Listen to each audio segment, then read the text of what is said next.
할렐루야. 우리가 6월 1일부터 6월 30일까지 6월 한 달 동안 매일 성경 말씀 묵상으로 고린도전서 전체를 묵상하게 됩니다. 자, 그래서 이 시간에 고린도전서 말씀 묵상 가이드를 같이 공부합니다. 이 시간을 통해서 고린도전서를 우리가 묵상하기에 앞서서 많은 준비가 될 것입니다. 첫 번째, 고린도전서에 대한 기본적인 이해입니다. 자, 이 고린도라고 하는 지역은 로마의 속주에 있었고 아가야 지방의 수도였습니다. 자, 여러 가지 면에서 헬라의 가장 중요한 도시 중에 하나였습니다. 자, 이 고린도전서는 사도 바울이 2차 전도 여행 때 약 1년 반 동안 사역하며 개척한 교회가 고린도 교회. 자, 이 고린도라고 하는 지역은 헬라의 상업 중심 도시였습니다. 자, 헬라 본토와 펠로폰네소스 반도로 있는 좁은 지역의 그 남쪽 2km 지점에 위치하는데 수많은 여행자와 상인들의 필수적인 통행로가 이 고린도 지역이었습니다. 좁은 지역 양쪽으로 겐그레아와 네게움이라는 항구가 있어요. 지금도 그리스 성지 순례를 가면 이 고린도 운하를 볼 수 있습니다. 마치 그랜드 캐년을 보는 것처럼 깊게 파들어진 협곡 사이로 이 바다가 지나가는데 골로 배들이 지나가요. 자, 이 그 항구들을 통해서 이탈리아, 스페인, 소아시아, 페니키아, 이집트 등지로 온 많은 양의 상품들이 자, 유통됐다는 거예요. 그러니까 고린도 지역은 항구 도시고 굉장히 그 세계로 나가는 어떤 그 바다 무역의 통로였고 수많은 여행자와 상인들이 오가는 지역이었다. 그리고 헬라의 중심 도시, 상업 도시였고 로마의 속주였지만 아가야에서는 거의 수도라고 할 수 있는 지역이다 하는 것입니다. 자, 이 고린도가 전형적인 헬라 문화의 특징적인 요소를 지니고 있기 때문에 헬라 철학에 대한 지대한 관심이 있었어요. 자, 그런데 거대 상업의 도시들이 그렇듯이 고린도 역시 다양한 외부 문화에 개방적이었어요. 어떤 부도덕한 풍습에 대해서도 통제를 가하지 않습니다. 특히 이 성 문제가 그 사회의 도덕적 척도라고 할 수 있는데 고린도는 성적으로 문란하기로 아주 유명한 도시였어요. 고린도의 가장 높은 곳인 아크로에 고린도가 세워져 있는데 아프로디테 신전에 1000명의 신전 여사제들이 있었고 이들이 모두 종교라는 이름으로 매춘을 자행하는 종교적 창녀들이었습니다. 그러니까 고린도가 성적으로 얼마나 문란했는지 고린도화하다, 고린도 사람 같다. 이 말은 성적 부정을 행하는 사람이다. 성적 부정하다. 자, 이런 것으로 통용될 정도로 고린도가 성적으로 문란한 도시였다는 거예요. 자, 이런 환경에서 고린도 교회가 개척이 됐어요. 자, 이 고린도 교회가 많은 도덕적 문제에 직면하는 게 그리 놀라운 일이 아니라는 거예요. 주변 환경이 그랬다는 거예요. 그게 교회에도 영향이 있었다. 바울이 고린도전서를 보내기 전에 야, 음행하는 자들을 사귀지도 마라 라고 하는 어떤 서신을 먼저 보낸 적이 있어요. 지금은 남아있지 않지만 그 흔적이 고린도전서 5장 9절에 있어요. 자, 그 정도로 문제가 심각했다는 거예요. 고린도전서가 작성되기 전부터 교회에 음행을 비롯한 윤리적 문제가 심각하게 표출되고 있었다는 거예요. 자, 바울이 고린도전서를 기록할 때는 3차 전도 여행 중에 있었어요. 에베소에서 사역을 마무리할 즈음에 몇 가지 소식을 듣고 이 고린도전서를 기록하게 됩니다. 여러 경로를 통해서 고린도 교회의 상황을 전해 들었다는 거예요.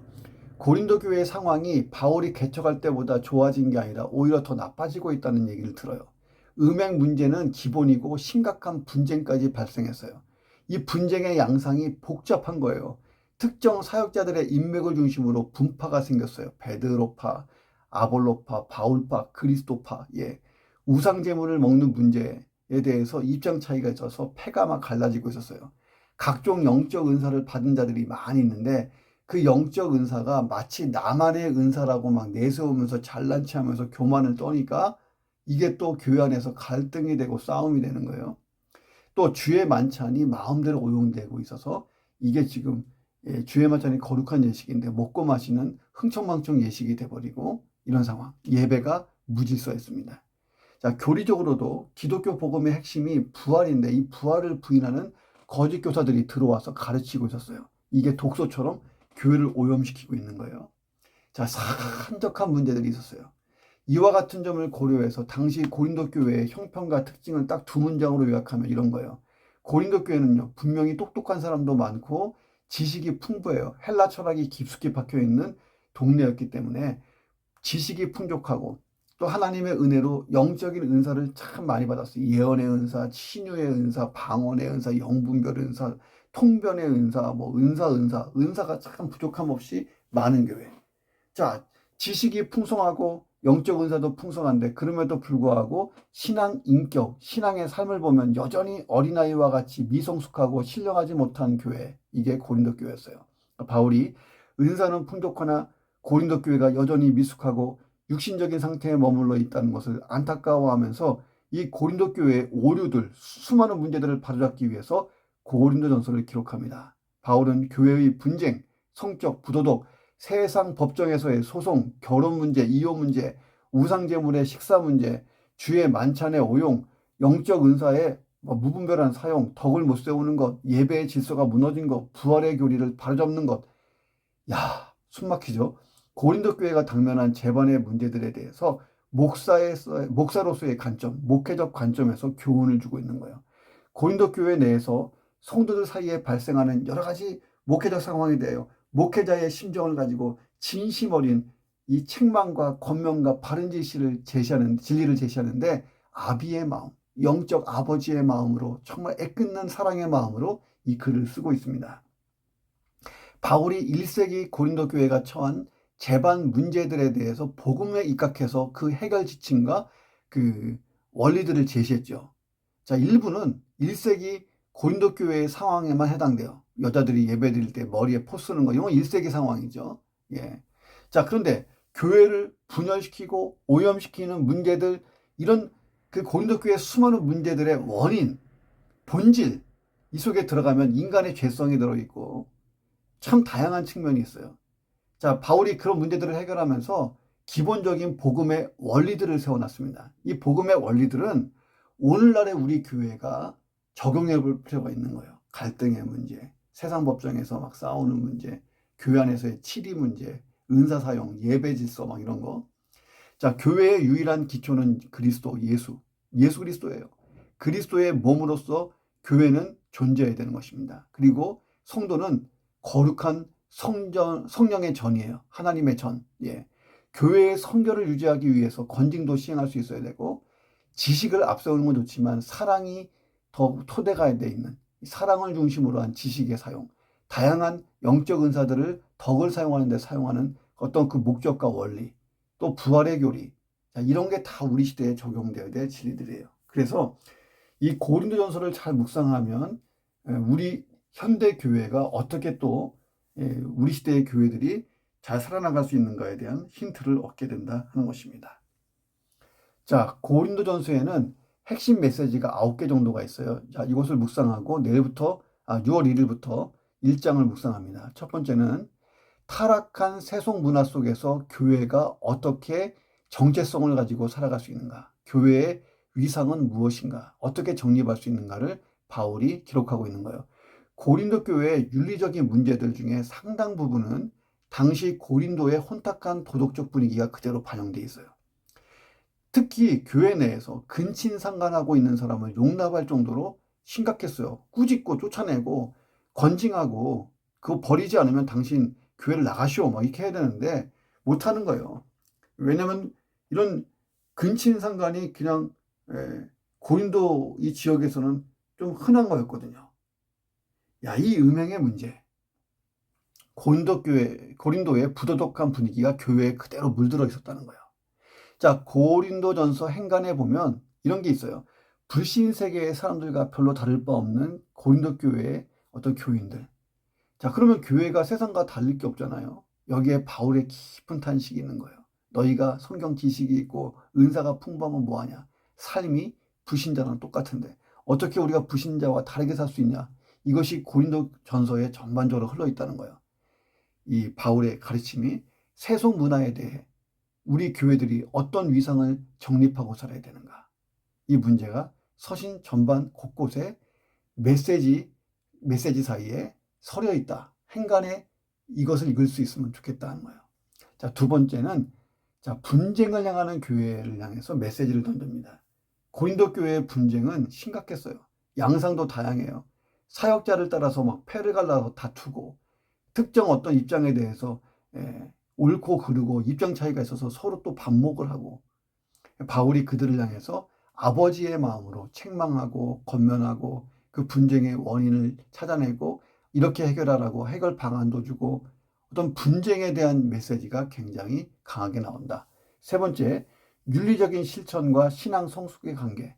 자, 고린도 교회는 지식과 영적 은사가 풍성한 교회. 그런데 바울은 그들이 여전히 신앙적으로 영적으로 보면 어린아이의 유치성을 벗어나지 못한 자들이라고 말하는 거예요. 그들이 분파를 형성하고 다투고 교만하고 세상 법정에다가 막 소송하고 남의 유익보다 자기 유익만 중시하고 나중심적이고 그래서 윤리적으로 많은 문제를 안고 있었어요. 자, 신앙 성숙의 기준이 얼마나 많은 은사를 가지고 있냐, 얼마나 많은 능력을 행하는가 여기에 달려있지 않다라고 사도 바울이 얘기하는 거예요. 성숙한 신앙은 윤리적인 면에서도 신앙 인격도 모범이 돼야 된다는 얘기가 고린도전서에 쭉 나옵니다. 네 번째, 바울이 고린도전서에서 성도의 몸은 곧 성전이다. 그러니 윤리적으로 정결하고 깨끗하게 살아야 된다는 거예요. 부조리한 것을 버리고 죄를 버리고. 바울은 음행의 문제를 다룰 때 성도가 음행의 죄를 피해야 될 본질적인 이유가 뭐냐면 우리 성도의 몸이 성령이 거하시는 하나님의 거룩한 성전이라는 거예요. 구약의 성전은 하나님의 임재가 있는 곳이에요. 하나님의 임재를 나타내는 상징적인 처소가 구약의 성전이었어요. 신약의 성도들의 몸은 하나님의 성령이 직접 내주하시는 실제적 임재의 처소예요. 자, 그리스도인들이 음행의 죄를 짓고 또 몸으로 짓고 여러 가지 윤리적인 문제를 발생시키면 안 돼요. 왜냐하면 성전이 거룩한 전이 그럴 수 없잖아요. 거룩한 성전에서 입에서 나오는 말이 막 쌍욕 나오고 생각이 참 저속하고 또 행함을 보면 세상 사람과 다를 바 없고 이게 무슨 성전이냐 이거예요. 자, 우리가 윤리적으로 정결하고 거룩해야 될 이유는 너희 몸이 성전이야. 성령이 거하시는 전이야. 이렇게 얘기하는 것입니다. 다섯 번째, 지식보다 중요한 게 사랑이라는 거예요. 고린도 교회는 중요한 현안이 막 떠올랐을 때 지식 갖고 싸웠어요. 지식을 가지고. 우상 재물을 먹냐 못 먹냐 가지고 막 싸우고 먹는 사람은 뭐 안 먹는 사람은 뭐 막 이렇게 막 이렇게. 바울 입장에서는요. 우상의 재물을 먹냐 먹지 않냐. 이 문제는 선도 악도 아니라는 거예요. 왜냐하면 우상의 재물 그 자체는 아무것도 아닌 거예요. 그냥 음식이에요. 음식. 떡이든 뭐 저기 고기든 그냥 먹으면 돼요. 근데 그거를 먹었을 때 그 초신자들이나 믿지 않는 자들이 보고 기독교인이 우상제물 먹네? 자, 이러면 어떻게 보면 하나님의 영광이 가려질 수 있으니까 자제하라는 거예요. 그러나 그 음식 자체에 무슨 영적인 효력이 있어서 그거 먹는 순간 귀신이 내 안에 들어오고 막 그런 것은 아니라는 거예요. 자, 그런데 덕을 세우기 위해서 때로는 절제가 필요하다. 근데 그 덕을 세우는 이유도 사랑 때문인 거예요. 정작 문제가 뭐냐? 어떤 문제를 둘러싼 고린도 교인들의 태도예요. 지식의 차원에서 딱 잘라서 너는 이쪽이야, 너 저리 가. 너 이쪽이야, 너 이리 가. 이렇게 한다는 거예요. 자, 교회의 덕을 세우고 하나님의 영광을 생각하는 이게 중요한데 그 밑바탕이 사랑의 마음으로 하라는 거예요. 바울은 어떤 문제를 해결하게 지식으로 해결하지 말고 사랑이 담겨있는 지식으로 해결하라는 것입니다. 옳고 그름을 따지는 지식 차원보다 나보다 상대의 유익을 구하고 더 연약한 자를 생각하고 하나님 영광을 추구하고 교회의 덕을 세우는 쪽으로 문제를 해결하라는 것입니다. 복음의 본질적인 문제가 아니면 비본질적인 문제 가지고 싸우지 말라는 거예요. 교회 내에서 발생하는 문제의 대부분이 지식에 앞선 사랑이 문제 해결의 중요한 원리라는 거예요. 사랑이 없으면 다 소용이 없다는 것입니다. 자, 여섯 번째, 영적인 은사에 대한 거예요. 영적인 은사는 하나님이 주시는 건데 다양성이 있고 통일성이 있다는 거예요. 자, 고린도 교회는 영적 은사가 풍부했어요. 저마다 자기 은사를 막 자랑해요. 나는 지식의 은사가 있어. 나는 믿음의 은사. 나는 신유의 은사가 있어. 나는 영들을 분별해. 자, 그런 모든 은사가 어디 나오냐면 12장에 보면 줄줄줄줄 나와요. 진짜 은사가 풍성한 교회였습니다. 자, 그런데 그 은사들을 가지고 그러면 그 교회가 성숙한 교회, 하나님이 기뻐하실 만한 교회, 선교 역할을 잘 감당하고 영혼을 구원하고 하나님 나라를 확장하는 데 잘 쓰임받는 어떤 든든한 거룩한 교회로 잘 서 있냐? 그건 또 아니에요. 자, 은사는 풍부한데 그 은사를 교회의 유익, 하나님 나라 위하여 잘 쓰이지를 못하고 있었어요. 자, 바울은 12장에서 각각의 성도들이 다양한 은사를 받았는데 그 은사를 주신 분은 오직 한 분 성령님이라는 거예요. 성령님이 은사를 주신 이유는 딱 하나예요. 교회를 세우기 위해서, 교회가 유익하기 위해서 어떤 은사를 주시는 거예요. 자, 그러면 그 은사는 교회의 유익을 위해 써야 되는데 자기 잘난 체하는 데 쓴다는 거예요. 과시하고 교만하고. 자, 영적 은사의 다양성과 통일성에 대한 교훈을 줘요. 많은 은사들이 있어요. 그런데 그것은 하나의 목적, 하나의 나라를 잘 세우고 교회를 잘 세우는 데 쓰임받아야 돼요. 그러니까 다양성과 통일성, 이 두 가지가 조화되어 있어야 한다. 은사의 다양성과 통일성에 대한 이해가 깊을 때 교회는 각 사람이 가진 은사의 다양성을 서로 인정하는 거예요. 너는 말씀의 은사가 있어, 너는 믿음의 은사가 있어. 우리가 믿음으로 일을 하되 말씀의 토대를 세우자. 막 이렇게 해서 교회를 세워야죠. 예. 다양한 은사들을 교회 유익을 위해서 활용할 수 있어야 된다라고 고린도전서 12장 13장에서 은사에 대해서 쭉 얘기합니다. 바울이. 자, 7번째, 사랑과 건도.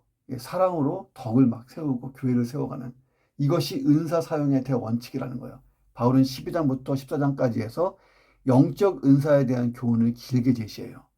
자, 바울은 이런 얘기를 해요. 사랑을 실천하고 덕을 세우는 것. 이것이 은사 사용의 큰 원칙, 변함없는 원칙이라는 거예요. 은사를 바로 쓰려면 사랑의 토대 위에서 은사를 써야 되고 그 목적은 교회의 덕을 잘 세우는 것이다. 사랑과 건덕의 원칙 위에 세워진 그 은사들이 잘 활용되면 고린도 교회는 더 유기체적인, 이 교회가 예수 그리스도의 몸이잖아요. 더 유기적인 몸이 돼서 조화와 질서 속에 아름답게 폭발적으로 성장할 것이다 라는 이야기를 합니다. 8번째, 공적 예배에 있어서 바른 실천에 대해서 얘기하는 거예요. 고린도 교회는 여성의 예배포 착용 문제 때문에 심각한 일들이 있었어요. 오늘날에 좀 맞지 않지만 그 시대는 그랬다는 거예요. 자, 성찬의 잘못된 시행, 또 은사의 남용, 오용. 자, 이러다 보니까 예배가 무질서해지는 거예요. 그렇잖아요. 이게 다 중요한 예배에 해당하는 문제인데 예배의 공적 예배 질서가 막 무너지는 거예요. 이 공적 예배의 질서가 확립되지 못하면 한 주간의 교인들의 신앙생활 전반이 다 무질서해지고 체계가 잡히지 못했다 하는 것을 의미하게 됩니다. 주일날 예배가 엉망진창인데 그런 예배 드리고 주중에 그들이 성도답게 살 수 있냐? 그렇지 못하죠. 가뜩이나 고린도 지역이 그리스도인답게 살지 못하게 만드는 유혹과 죄악이 넘쳐나는 지역이었는데요. 그런데 교회가 존재하는 것만 해도 대단한 거였습니다. 자, 예배가 지나치게 경직되고 율법적이 돼도 안 되지만 아무 원칙도 없이 질서도 없이 산만하게 들어지는 건 더더욱 문제라는 거예요. 하나님은 질서의 하나님인데 무질서한 예배 가운데 하나님의 임재를 경험할 수가 없다는 거예요. 하나님은 혼란과 어지러움의 하나님이 아니시다라고 바울이 얘기하죠. 모든 공적 예배는 반드시 조화와 질서 속에 들어져야 된다. 이 이야기를 하고 있습니다. 마지막 9번째 중요한 얘기인데 부활신앙이 중요하고 그것이 성도의 삶의 가장 중요한 베이스가 된다는 거예요. 자, 이 교리, 기독교 교리의 문제는 성도의 실제적인 삶과 직결돼요. 자, 성도들의 신앙과 사상과 삶의 태도는 그가 믿고 있는 어떤 교리와 밀접한 관계를 맺고 있는 거예요. 특별히 내가 그리스도인, 기독교인인데 부활을 믿지 않는다. 만사 꽝이에요. 모든 게 다 무너지는 거예요. 부활은 기독교 복음의 핵심이에요. 기독교 신앙의 토대예요. 부활에 대해서 불신하면 다 무너지는 거예요. 바울은 소위 부활장이라고 불리는 15장에서 그런 이야기를 해요. 야, 부활이 없으면 당신이나 나나 세상에서 쓰레기같이 불쌍한 인간들이다. 부활이 없다면 우리의 소망이 뭐고 우리가 전하는 게 뭐고 예배드리고 봉사하고 이게 다 무슨 소용이 있냐 이런 얘기까지 해요. 기독교 신앙이 허공 위에 세워지지 않는 것, 그 이유는 부활 신앙이 있기 때문이에요. 자, 기독교 신앙은 그리스도의 부활이라는 확고한 역사적 사실의 토대 위에 세워진 거고 예수 그리스도의 부활은 장차 성도의 부활과 최후 승리를 보증하는 것이기 때문에 부활 신앙이 중요한 거예요. 성도들이 부활 신앙에 굳게 서서 주의 일을 열심히 하되 거기에서 불평하거나 원망하거나 좌절하지 않고 인내하고 참으면 그것이 다 영광으로 온다는 거예요. 그리스도 안에서 부활의 소망을 주신 하나님께 감사합시다 하는 거예요. 부활이야말로 성도의 최고의 소망이고 주 안에서 인내하고 수고하는 모든 삶에 대한 확실한 보상이 부활의 그날이라는 거예요. 자, 이런 이야기를 고린도전서 15장에서 하고 있습니다. 제가 지금 9가지 메시지를 얘기했는데 1장부터 15장까지의 주요 현안들에 대한 바울의 목회적 지침, 방향성, 그다음에 겉면, 설교 같은 것들이 이 고린도전서에 가득 차 있는 것입니다. 자, 기억 못해도 괜찮아요. 6월 1일부터 고린도전서를 한 달 동안 묵상합니다. 기대하는 마음으로 이 가이드라인을 몇 번 보시고 마음에 잘 새겨보시면 고린도전서를 잘 묵상할 수 있습니다. 자, 할렐루야, 축복합니다.